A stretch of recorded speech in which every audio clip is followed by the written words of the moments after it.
What if one night you stepped into an elevator that stopped on a floor your building doesn't even have? No record, no button, no explanation, just a door that opens, and behind it, something waiting that remembers you. Welcome to the 13th floor, where time doesn't move forward, and neither do you.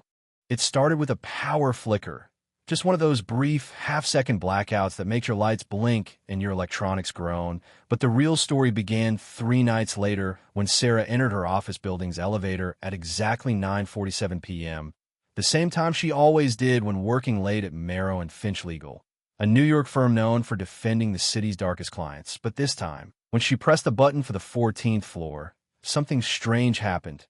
The elevator jolted, paused, then slowly slid to a halt between floors and lit up a new button she'd never seen before, one labeled 13.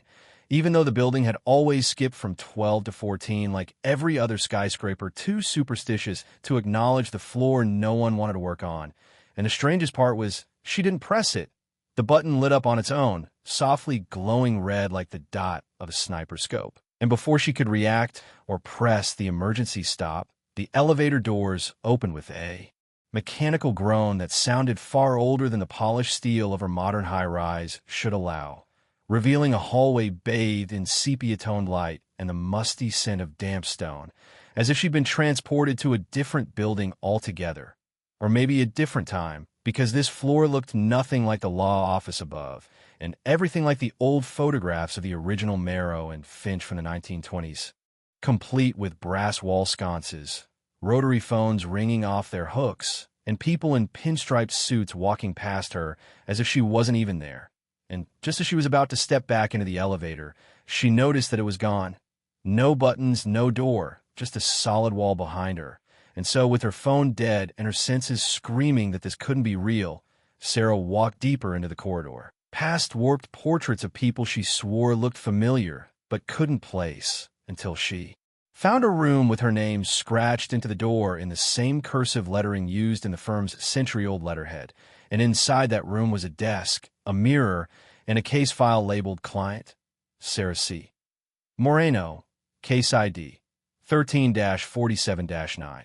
The date and time she entered the elevator, and inside the file were photographs of events that hadn't happened yet, arguments she hadn't had, evidence she hadn't found, and outcomes she couldn't explain, including one image of her standing alone in a courtroom, blood on her hands, and a gavel falling as someone screamed. And before she could process any of it, the phone on the desk rang, an old rotary phone with a cracked earpiece. And when she picked it up, a voice whispered, "You shouldn't be here," followed by a deafening silence that felt like it lasted hours, then static, then the sound of her own voice from earlier that night saying, "Going up to 14. And then she realized the phone was playing back everything she'd said in the last 24 hours in reverse, including things she hadn't said out loud, but thought while sitting in the office alone. And that's when the lights flickered, the walls started pulsing like a heartbeat, and the mirror showed not her reflection, but a version of her that was older, bruised, and smiling coldly like she'd been waiting for this moment. And as she reached toward the mirror, her hand went through it like water, and the other version grabbed her wrist, yanked her through, and suddenly she was back in the elevator.